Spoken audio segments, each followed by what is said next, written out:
बहुत बहुत स्वागत है दोस्तों आपके अपने प्लेटफॉर्म क्रैक कंपटीशन 01 पे। तो कैसे हो आप सभी का बहुत बहुत स्वागत है। तो जो कि दोस्तों आज का पहला एमसीक्यू है। आज हम पढ़ने वाले हैं दोस्तों इकोनॉमिक्स का लेक्चर नंबर 4 एमसीक्यू। जी हाँ दोस्तों, जो कि चले दोस्तों समय न गंवाते हुए बढ़ते हैं आगे। तो जो कि आज का पहला एमसीक्यू है दोस्तों, भारत में कृषि को वित्त प्रदान करने वाली सर्वोच्च संस्था कौन है? तो नाबार्ड, जो कि काफ़ी मोस्ट बीबीआई इंपॉर्टेंट प्रश्न है। उसके बाद जो कि नेक्स्ट प्रश्न है दोस्तों, खरीफ फसल की बुआई कब होती है? ये भी बहुत ज़्यादा मोस्ट बीबीआई इंपॉर्टेंट प्रश्न है। तो जून से जुलाई मंथ में खरीफ फसल की बुआई होती है। जबकि खरीफ फसल यानी खरीफ फसल कौन कौन है?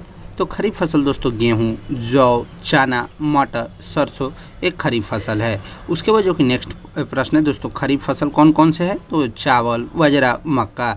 जबकि जायद मीन्स होता है दोस्तों कैश क्रॉप्स। तो कैश क्रॉप्स कौन कौन है? तो ककड़ी जायद फसल है दोस्तों, ककड़ी, तरबूजा, खीरा और उसके बाद दोस्तों सब्जी है जायद फल। वहीं बात करते हैं दोस्तों, उसके बाद जो कि नेक्स्ट प्रश्न है, भारत की मुख्य खाद्य फसल कौन कौन सी है? तो भारत की मुख्य खाद्य फसल चावल है। जबकि हरित क्रांति शब्द के सर्वप्रथम प्रयोगकर्ता कौन थे? तो डॉक्टर विलियम गॉड, जो कि ये भी काफ़ी ज़्यादा बार पूछा हुआ है एग्जाम में। उसके बाद जो कि नेक्स्ट प्रश्न है दोस्तों, हरित क्रांति की शुरुआत कब हुई थी? तो हरित क्रांति की शुरुआत 1967-68 ईस्वी में।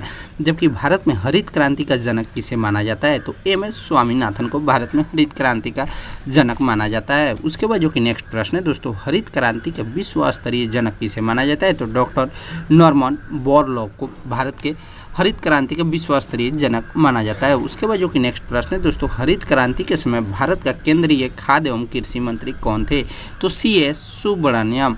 उसके बाद जो कि नेक्स्ट प्रश्न है दोस्तों, हरित क्रांति का जनक देश कौन सा है? तो फिलीपींस है हरित क्रांति का जनक देश। जबकि सर्वप्रथम हरित क्रांति आई थी कब? तो पंजाब में आई थी। वहीं पीली क्रांति किससे संबंधित है? तो पीली क्रांति दोस्तों तिलहन उत्पादन से संबंधित है। जबकि भूरी क्रांति किससे संबंधित है? तो उर्वरक उत्पादन से भूरी क्रांति संबंधित है। उसके बाद जो कि नेक्स्ट प्रश्न है दोस्तों, गुलाबी क्रांति किससे संबंधित है? तो गुलाबी क्रांति दोस्तों मांस और टमाटर से संबंधित है। जबकि लाल क्रांति किससे संबंधित है? तो ये झींगा उत्पादन से, जो कि ये काफ़ी ज़्यादा मोस्ट बीबीआई इंपॉर्टेंट प्रश्न बन चुका है। उसके बाद जो कि नेक्स्ट प्रश्न है दोस्तों, श्वेत क्रांति किससे संबंधित है? तो दुग्ध उत्पादन से, यानी मिल्क प्रोडक्शन से श्वेत क्रांति उत्पादन है।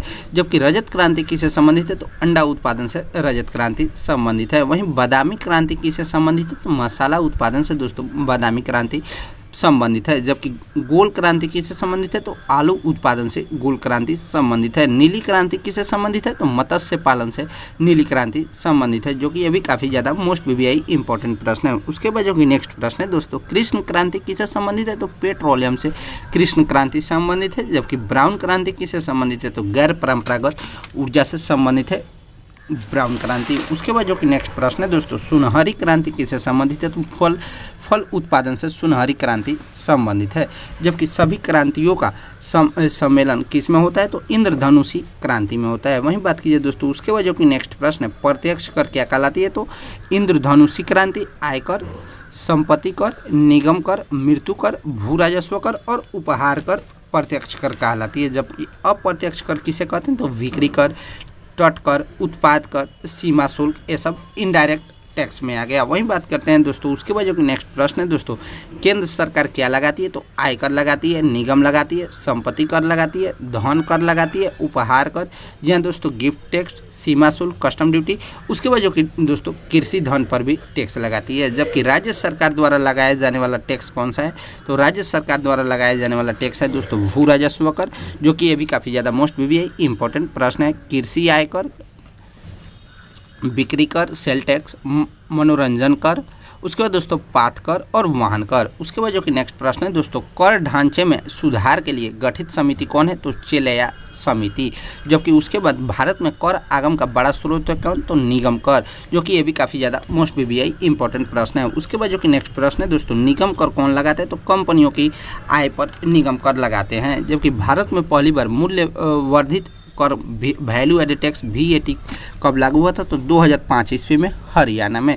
जबकि दोस्तों संशोधित मूल्यवर्धित कर मोड वैट संबोधित है किसे, तो उत्पाद से संबंधित है। वहीं बात कीजिए दोस्तों CEN-VAT से संबंधित कौन सा है, तो केंद्रीय उत्पाद शुल्क। जबकि सर्विस टैक्स कौन लेता है, तो सर्विस टैक्स दोस्तों आयकर विभाग सर्विस टैक्स लेता है।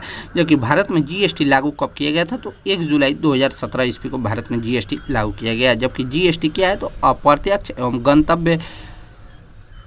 गंतव्य आधारित कर। जबकि जीएसटी सर्वप्रथम किस देश में लागू हुआ था, तो फ्रांस में जीएसटी सर्वप्रथम लागू हुआ था, जो कि ये भी काफ़ी ज़्यादा मोस्ट बीबीआई इंपॉर्टेंट प्रश्न है।